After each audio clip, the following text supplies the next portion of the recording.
If this doesn't make you fit a catch can, nothing will. Look how much gunk was in this intake after just 70,000 Ks. The only way to legally stop this from happening is to fit a quality catch can like the one from Ryco filters. All this gunk is caused by two emissions control features on your engine: the positive crankcase ventilation valve and the exhaust gas recirculation system.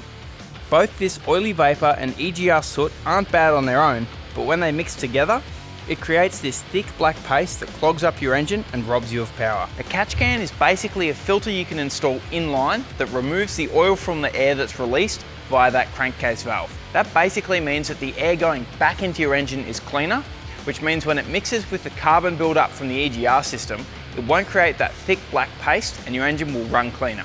If you think it's too late to fit a catch can or you've left it too long, you haven't. You could get an intake clean like we just did to this Hilux and then fit one straight away and your engine will love you for it. Don't wait too long to fit a catch can to your engine. Head to rycofilters.com.au.